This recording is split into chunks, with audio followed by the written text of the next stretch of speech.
Halo, selamat malam teman-teman. Selamat datang di Core Podcast Conversation Renewable Energy episode 7.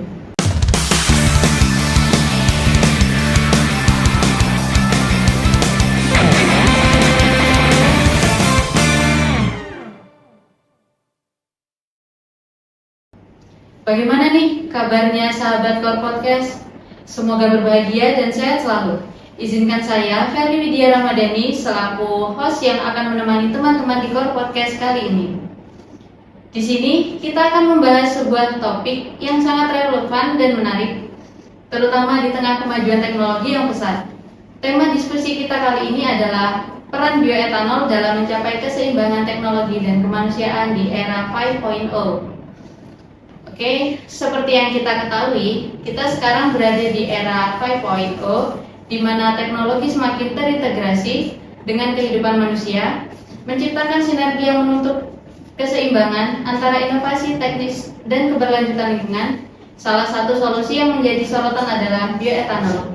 Bagaimana peran bioetanol dalam mencapai keseimbangan tersebut? Apa tantangannya? Dan bagaimana kita bisa memanfaatkan bioetanol sebagai energi alternatif yang ramah lingkungan tanpa mengorbankan kemanusiaan? Untuk menjawab semua pertanyaan tersebut, hari ini kita beruntung bisa menghadirkan seorang ahli yang sangat kompeten di bidang energi terbarukan, khususnya bioetanol. Beliau adalah Bapak David Ari Prasetyo, seorang pakar yang telah berkecimpung dalam penelitian dan pengembangan bioetanol selama bertahun-tahun. Beliau akan berbagi wawasan mendalam tentang bagaimana bioetanol dapat berkontribusi dalam mencapai keseimbangan antara teknologi dan kemanusiaan di era ini. Selamat datang Bapak David. Sebelumnya terima kasih telah bersedia hadir di podcast kami. Bagaimana kabarnya Bapak? Alhamdulillah baik Mbak Ferli. Mohon izin ya Mbak Ferli untuk hadir di sini juga di podcast. Terima kasih sudah diundang juga di sini. Baik, Bapak. Sedikit koreksi Mbak Ferli boleh ya? Iya. Ya, karena di situ disampaikan sudah pengalaman selama bertahun-tahun penelitian di bidang bioetanol. Mungkin kalau bioetanol ada berapa penelitian, tapi masih belum bertahun-tahun ya. Tapi masih baru. Kalau di biodiesel juga mungkin lebih banyak bergelunya sekarang di biodiesel. Baik Bapak. Kita lanjut Bapak. Dengar-dengar nih, pada tanggal 19 bulan Juli 2024 kemarin, PT Toyota Motor Manufacturing Indonesia (TMMIN) mendorong pemanfaatan bahan bakar bioetanol di sektor transportasi guna meningkatkan penggunaan energi baru terbarukan, Pak.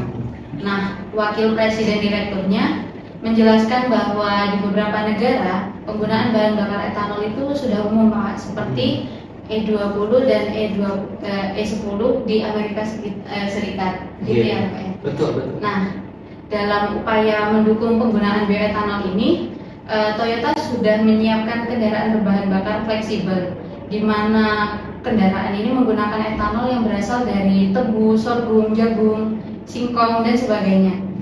Nah, sebelum kita membahas hal lain lebih jauh nih Pak, tentunya kita harus mengetahui apa yang dimaksud dengan bioetanol. Jadi Bapak bisa memberikan pemahaman tentang apa itu bioetanol, begitu Bapak? Oke, terima kasih Mbak Ferli. Untuk nyapa ini teman-teman pendengar podcastnya apa ini Mbak? Nah, teman-teman yang untuk teman-teman kita biasanya memanggil sobat Kor, Pak. Oke, Ya. Sobat Kor ya. Jadi biar nanti saya nggak keliru gitu ya menyebutkan penonton setianya Sobat Kor ini ya. Iya. Oke, Sobat Kor ya, mungkin kalau tertarik di bidang bioetanol ya, ini bioetanol dari kata dasarnya sendiri, etanol. Berarti adalah salah satu jenis alkohol. Ya. Alkohol primer di mana rantai C-nya ada dua. Berbeda dengan metanol ya. Kalau bioetanol itu C-nya sudah 2, C2H5OH ya. Nah, kalau dari katanya bio ya. Kalau etanol murni itu kan dihasilkan dari industri perminyakan ya, kilang minyak, didapatkan salah satu produknya itu adalah etanol yang mungkin banyak dihasilkan dan digunakan di farmasi, kemudian di energi, sektor industri yang lain itu digunakan etanol yang didapatkan dari industri minyak. atau ya fosil ya, bahan bakar fosil. Kemudian kalau dari bioetanol itu sendiri, karena ada kata bionya, berarti itu merupakan bahan bakar atau etanol yang dihasilkan ya dari pengolahan biomasa. Tadi yang seperti yang dibilang sama Mbak Feli di intro tadi ya, ada apa saja, ada sorghum, ada jagung, ada singkong, ya itu memang kebanyakan yang disebut itu adalah bioetanol generasi 1 ya, yang bahan utamanya itu adalah dari pati, ya, dari pati, sehingga nanti bisa dipecah jadi gulanya nanti difermentasi mendapatkan etanol. Etanolnya tidak murni, prosesnya panjang untuk dapat bioetanol itu. Begitu, baik Bapak. Nah, sebelumnya kan bioetanol ini telah sudah berkecimpung cukup lama ya Pak ya dalam konsep Toyota tadi itu. Nah, lalu mengapa bioetanol ini dianggap sebagai solusi energi yang ramah lingkungan Bapak? Dan bagaimana perannya dalam mengurangi emisi karbon global gitu Bapak? Baik, nah tadi kan diolahnya dari apa nih? Ya, dari biomasa. Nah, biomasa sendiri itu kan dapat dari mana? Dari tanaman-tanaman, ya, dari tanaman yang siklus hidupnya singkat. Istilahnya bahasanya seperti itu. Kalau sedangkan bahan bakar fosil itu kan ribuan tahun untuk dapat itu. Sehingga pada saat pengolahan itu sangat lama prosesnya. Kemudian di industri kilang itu juga prosesnya ya, dari proses drilling, kemudian ambil minyaknya, diproses di kilang, didestilasi, sehingga dapat produk-produk, salah satunya adalah bahan bakar fosil tadi itu ya. Selain itu bioetanol itu kenapa lebih ramah lingkungan dibandingkan bahan bakar fosil? Ya tadi tanaman yang ditanam itu kan singkat masa hidupnya, dan selama hidup dia juga menangkap emisi karbon ya, kan tanaman berfotosintesis nih. Dalam proses fotosintesis dia menangkap karbon dioksida ya, karbon dioksida dikeluarkan oksigen. Selain itu juga kenapa lebih ramah lingkungan, karena kalau bioetanol itu memang cukup murni ya, cukup murni. Kalau mineral bahan bakar fosil itu didapatkan dari batuan. Di dalam batuan kita harus menggali perut bumi, kemudian pasti ada mineral-mineral pengotornya. Salah satunya sulfur. Sulfur itu yang dibakar yang menyebabkan mungkin emisinya lebih berbahaya dibandingkan dari bioetanol itu sendiri. Nah, kalau kita bakar bioetanol tuh ya sedikit ya, mungkin ini jiwa mengajarnya mungkin nih. Jadi bioetanol ya C2H5OH kalau kita bakar ya, reaksinya dengan oksigen ini akan menghasilkan CO2 dan H2O saja ya. Ini nanti kita setarakan reaksinya ya. Setarakan reaksinya karena C-nya 2, di sini kita tuliskan 2. Kemudian karena di sini hanya ada 6, berarti ini 3 ya. Berarti tinggal menyetarakan O-nya. Ya, di sini O-nya ada 4 tambah 3 7. Di sini ada 3 masih ya. Berarti untuk jadi 7 ini harus 3 kali ya. Nah, seperti ini. Kurang lebih nanti pembakarannya CO2-nya mungkin lebih sedikit, tapi memang energi yang dihasilkan juga sedikit. Sebetulnya itu bisa dikorelasikan ke situ. Apa namanya? Lama karbon dioksida itu dihasilkan di lingkungan, kemudian ditangkap oleh tanaman itu sendiri. Jadi kan lebih ramah lingkungannya di situ. Selain sulfur ya, kalau pengotornya nanti kalau ada sulfur, ya itu jadi sulfur oksida, SOX ya, SO2, SO3. Itu bisa menyebabkan hujan asam. Belum lagi nanti NOx juga ya. Dan tentu itu merupakan zat-zat yang berbahaya yang ada pada bahan bakar fosil ya Bapak. Ya. Oke. Lalu Bapak setelah kita mengetahui nih mengapa bioetanol dianggap sebagai solusi energi yang ramah lingkungan, lalu apa nih tantangan utama dalam memproduksi dan mendistribusikan bioetanol secara massal, khususnya di negara berkembang? Mengingat pada artikel sebelumnya Bapak, Toyota berharap adanya regulasi dukungan pemerintah. Gitu. Itu salah satunya Mbak Feli. Ya. Regulasi penting. Bahkan kita kalau mau bicara tentang inovasi teknologi hal baru, kalau nggak ditopang sama peraturan, ya, obligasi peraturan yang mengikat sesuatu, maka akan sulit untuk dijalankan. Jadi memang peran penting itu dari peraturan. Jadi kayak contoh nanti baru diadakan, ya tentunya pajak, ya pajak. Kemudian bagaimana dibebaskan dari perpajakan, kemudian investasi dari pemerintah. Tentunya kan untuk bangun salah satu industri yang memang menghasilkan bioetanol yang dengan berkualitas tinggi, tentunya ada infrastruktur yang dibangun di situ. Teknologinya juga harus dibangun. Ada investasi lah dari pemerintah juga di situ. Jadi ada aturan-aturan yang mengatur seperti itu. Ya. Penelitian, riset-riset itu harus dibantu juga.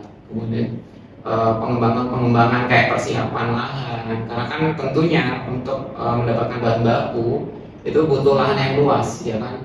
Lahan yang cukup lah untuk menghasilkan komoditas yang bisa diolah untuk jadi bioetanol. Itu kayak tadi yang disebutkan sorghum, jagung, terus singkong, ya. Atau bahkan nanti bisa nih challenge berikutnya, generasi yang kedua atau bahkan generasi ketiga kita bangkitkan bioetanol, sehingga tidak menjadi masalah dengan teman-teman yang di bidang pangan gitu. Karena kita sering bersinggungan gitu ya, energi versus pangan, ya. Mungkin Mbak Ferry di TET juga sudah tahu ya isu-isu seperti itu. Seperti yang Bapak David bilang barusan, terkait dengan pengembangan bioetanol ke arah yang bukan pangan atau non pangan, apakah ada inovasi terbaru Bapak dalam produksi atau penggunaan bioetanol yang menjanjikan dampak positif di masa depan, terutama untuk kesejahteraan umat manusia begitu Bapak? Ya, ini salah satu dilema di bidang bioetanol, ya. Untuk bisa menghasilkan etanol yang sangat signifikan, cukup besar, memang kita harus memanfaatkan pati, ya, pati-pati, bahan bakunya pati, karena lebih mudah untuk dihasilkan glukosa di situ dibandingkan kita harus menggunakan lignin selulosa yang didapatkan dari generasi 2 dan generasi 3. Generasi 2 itu bahan-bahannya dari lignin selulosa, biasanya dari limbah-limbah pertanian, contoh kayak rumput, sisa daun-daun, ya. Kemudian sisa hasil tanaman setelah pasca panen di pertanian itu bisa dimanfaatkan generasi 2. Cuman memang sulitnya di situ memecah lignin selulosa dan bisa menghasilkan glukosa atau gula sederhana, gula reduksi yang cukup banyak sehingga bisa diolah sama mikroorganisme untuk dijadikan bioetanol seperti itu. PR-nya di situ. Ya, begitupun juga dengan generasi 3. Ya. Ya, kita makanya masih berkutat atau malah kita bersaing dengan teman-teman pangan. Cuman sebetulnya yang bisa kita manfaatkan itu adalah limbah-limbah dari sisa makanan.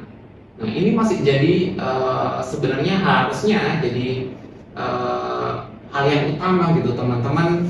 Kalau tertarik di bioetanol, kenapa tidak mengangkat limbah makanan? Ya, itu food waste itu sangat besar loh, sangat besar.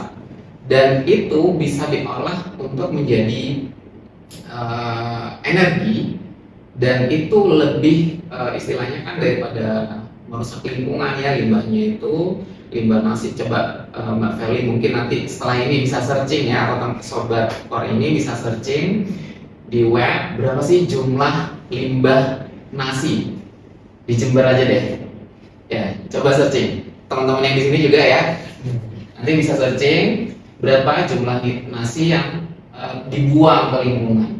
Ya, memang ada yang memanfaatkan pengepul, ya, untuk diolah jadi pakan ternak, ada beberapa. Cuman masih ada juga yang masih belum diolah sampai dia benar-benar terurai, memang lebih cepat terurai. Cuman ya itu sayang sekali kan, daripada hanya terurai menjadi terurai ke lingkungan, lebih baik kita manfaatkan bisa jadi energi. Itu sebenarnya yang pengen saya gaungkan ke teman-teman semua, ya, sobat core ini. Ayo bikin energi, tapi bahan bakunya yang melimpah dan itu dari limbah gitu. Daripada kita saing-saingan sama teman-teman pangan ya, teman-teman pangan ya kita dimarahin nanti ya sama pemerintah juga. Kenapa kok masih harus bersaing dengan pangan? Ya, pangan itu kan memang masih kebutuhan pokok ya, primer kita ya, sandang pangan papan. Energi memang sudah menjadi kebutuhan yang berikutnya ya, kepentingan. Dan itu merupakan tantangan yang berbeda juga antara energi dengan pangan. Gitu, betul. ya. Jadi isu nasional kita juga masih tetap ya, ketahanan pangan itu menjadi isu nasional juga kita. Stunting di Indonesia juga masih isu juga ya. Harapannya teman-teman energi ini nggak usah bersaing lah. Kita benar-benar memanfaatkan yang memang tidak dimanfaatkan sama teman-teman pangan atau yang menjadi limbah. Baik Bapak, itulah inovasi dari bioetanol yang mungkin banyak di sekitar kita, tetapi belum bisa termanfaatkan dengan baik begitu ya. Oke, pertanyaan selanjutnya Bapak, apa dampak sosial dan ekonomi dari transisi ke bioetanol sebagai sumber energi terbarukan, terutama bagi pekerja di sektor energi konvensional? Atau bisa kita sebut pengaruh terhadap halayak begitu. Ya, oke. Tentunya dalam integrasi ya, perubahan dari sistem A ke sistem B itu butuh namanya proses. Jadi jangan ujuk-ujuk langsung dilepas. Memang penetrasi teknologi yang baru atau implementasi teknologi yang paling baru itu memang harus dikenalkan dulu, dilatih dulu ya. Jadi agar yang para pekerja di sektor energi konvensional itu juga tidak ujuk-ujuk langsung kehilangan keahlian. Ya mereka dilatih. Yang sebelumnya mungkin dari sektor industri konvensional, cara bagaimana mendapatkan energi fosil itu ya, mungkin diajarkan, dilatih juga untuk bisa beralih ke teknologi yang paling baru, yaitu penerapan bioetanol ini, produksi bioetanol. Jadi termasuk masyarakat di bawah juga ya kita tanamkan. Jadi makanya pentingnya pemerintah di sini juga ya, regulasi, kemudian pembelian pelatihan, persiapan pergantian teknologi ya. Itu pasti pelan-pelan memang kita kenalkan pelan-pelan ya. Pemerintah memang harus bergerak seperti itu juga. Kita membantu saling terkait lah di dalam salah satu tujuan SDGs 2030. Tujuan nomor 17-nya itu kan adalah partnership for the goals ya. Jadi memang harus kerjasama tiap sektor dari stakeholder, dari industri, kemudian dari pemerintah, dari institusi pendidikan, masyarakat, itu semua harus berkolaborasi ya. Sudah era 5.0 juga, teknologi udah canggih juga ya, macam-macam. Nanti kita bisa tanamkan edukasi tentang bioetanol, kemudian bagaimana peralihan ya, diberikan pelatihan juga, jangan ujuk-ujuk langsung dilepas loh ya, karena kasihan teman-teman yang di sana itu ya. Penetrasi pasti akan sakit ya, berusaha untuk ditanamkan teknologi yang baru, tapi kita coba itu pelan-pelan sehingga tidak terasa gitu ya. Oke Bapak, karena kalau ada yang belum kejawab nanti mohon diingatkan Mbak Ferry ya. Takutnya saya menjawab ya, kasihkan menjawab tapi hanya menjawab satu scoop gitu. Mohon diingatkan dari Mbak Ferry. Nah, sebenarnya ini sudah 3 pertanyaan langsung sekaligus barusan Bapak David jawab. Mohon maaf kalau di luar skrip ya. Oke. Barusan sudah disinggung juga dengan Bapak David bahwa kita harus melakukan kolaborasi bersama, tidak hanya kepada halayak, tidak hanya kepada masyarakat, salah satu instansi begitu. Nah, bisa saya bertanya lagi, bisa dijelaskan kembali bagaimana upaya bioetanol dalam mendukung keberlanjutan tanpa mengorbankan kemanusiaan gitu Bapak. Jadi kita bersinergi bersama-sama, itu upayanya seperti apa Bapak? Itu masing-masing sektor itu punya peran masing-masing. Jadi kayak institusi pendidikan ya harus kita menyiapkan teknologi yang terbaik supaya nanti infrastruktur yang dibangunkan dari pemerintah, misalnya dengan bantuan dari pemerintah atau dari industri terkait ya, itu udah benar-benar teknologi yang memang siap untuk diterapkan masyarakat atau pekerjaan yang juga sudah siap dengan teknologinya. Kemudian dari institusi pendidikan juga mungkin bisa memberikan pelatihan, kemudian memberikan buku panduan. Terus dari pemerintah regulasi itu penting, investasi juga iya, mungkin juga kayak himbauan ke masyarakat itu penting adanya penyuluhan gitu. Kemudian dari industri itu tentunya untuk membuat teknologinya itu mereka lebih cenderung bisa. Kalau mungkin teoretikalnya di institusi pendidikan, tapi untuk praktikal untuk menghasilkan alat itu kan dari industri. Nah, itu bisa dipakai itu dari sana. Teman-teman industri juga bisa investasi juga dari situ. Kemudian dari masyarakat juga harus mau belajar, mau beradaptasi dengan teknologi yang baru. Jadi semua sama-sama bekerja.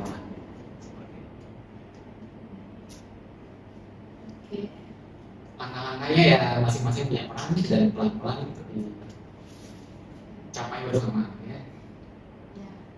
Oke, kita sudah membahas tentang apa itu bioetanol, mulai dari dampak sosial ekonomi bagi transisi ke bioetanol sebagai sumber energi terbarukan, upaya bioetanol dalam mendukung keberlanjutan sustainability, begitu. Ya, jadi masyarakat itu juga tentunya perlu ada kesiapan di sosial ya di masyarakat itu. Kayak misalnya pembangunan lahan untuk pembukaan lahan untuk pertanian untuk di bidang nanti kita tanamkan tanaman yang bisa jadi bahan baku untuk pembuatan bioetanol. Nah itu juga perlu diedukasi bahwasanya masyarakat juga harus disiapkan sehingga tidak ada gejolak-gejolak di masyarakat. Oh kenapa pemerintah regulasinya sekarang harus menanam tanaman ini gitu kan, ya tentunya ada pendekatan itu juga sehingga tidak terjadi permasalahan di sosial juga di masyarakat seperti itu. Ini Mbak Ferry sedikit tambahan, sebetulnya pemerintah kita itu sudah mengeluarkan peraturan terkait penggunaan itu juga etanol yang dicampurkan ke dalam bahan bakar atau kita sebutnya E0 untuk yang tidak sama sekali dicampur dengan etanol ya, sampai dengan E100 yang full menggunakan etanol 100% bahan bakar. Nah, di pemerintah kita sudah mengeluarkan di Permen ya, Peraturan Menteri ESDM nomor 12 tahun 2015. Ya, itu nanti bisa dilihat ya sama sahabat Kor juga ada di situ untuk penerapan. Sebetulnya di tahun 2020 ini sudah harus menerapkan E5. Sedangkan di tahun 2025 yang mana itu tahun depan ya, itu sudah harus menerapkan E20. Artinya sudah harus bisa mengimplementasikan campuran bahan bakar dengan etanol 20%. Itu nanti mungkin sekedar info bahwasanya pemerintah kita sudah mengeluarkan aturan itu, termasuk B-nya juga ya, biodiesel ataupun satu lagi itu yang natural, yang benar-benar murni bahan bakar fosil. Kemudian tantangan ke depan juga untuk pembuatan bioetanol ini itu dari ini juga kemurnian bioetanol itu yang mungkin memang sulit kita bisa mendapatkan etanol 100% murni. Ya, memang kalau standarnya untuk digunakan bahan bakar itu memang harus di atas 90% supaya nanti pada saat proses pembakaran, karena kan kalau 90% ini ada pemotornya nih pasti.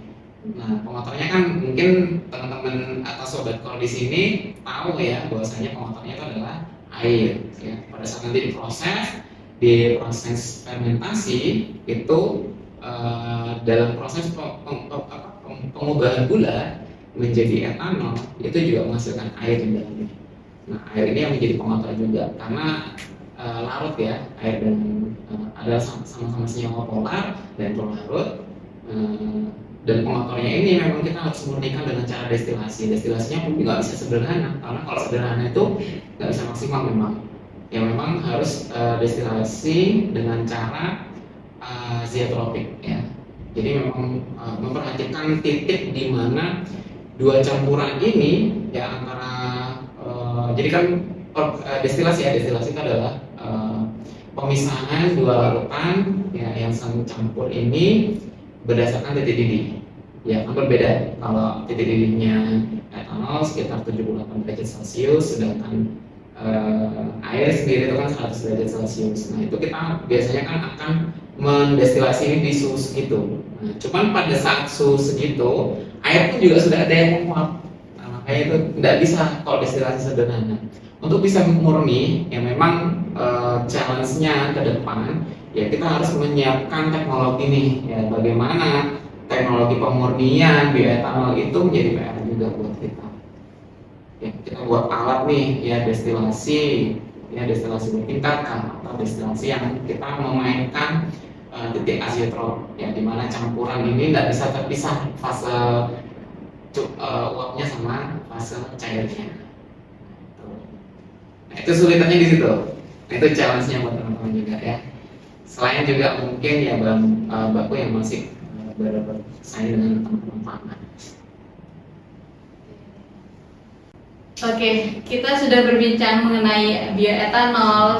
Kami kira juga pandangan-pandangan Sobat Core juga sudah sedikit terarah kepada bioetanol, di mana bioetanol ini dianggap sebagai solusi energi yang ramah lingkungan, apa tantangan-tantangannya, lalu inovasi-inovasi ke depan terhadap bioetanol ini, lalu dampak sosial dan ekonomi dari transisi ke bioetanol sebagai sumber energi terbarukan gitu.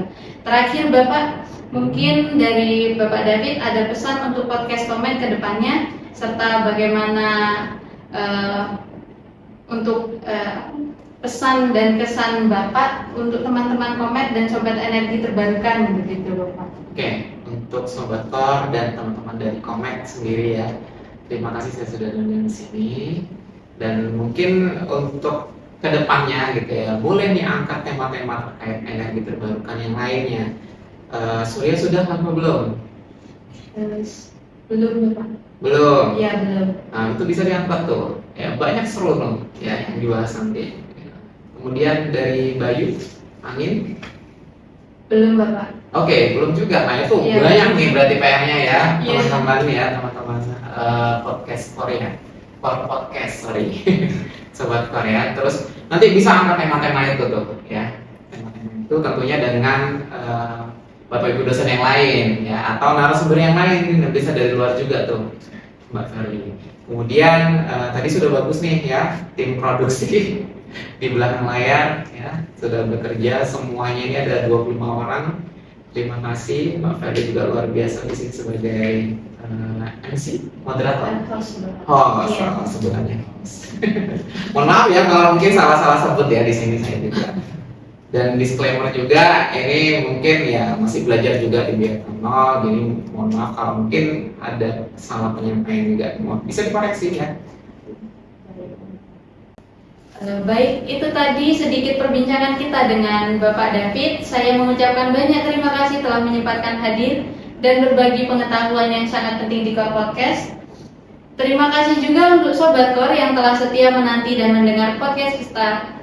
Yuk, Sobat Core, ajak sobat-sobat lainnya untuk mendengar podcast eksklusif dari Komet. Ikuti terus Core Podcast di setiap episodenya hanya di Spotify. Sekali lagi saya ucapkan terima kasih. Dan sampai jumpa di podcast episode terbarukan lainnya. Saya Ferly Widya, pamit undur diri. Komen terus berkarya.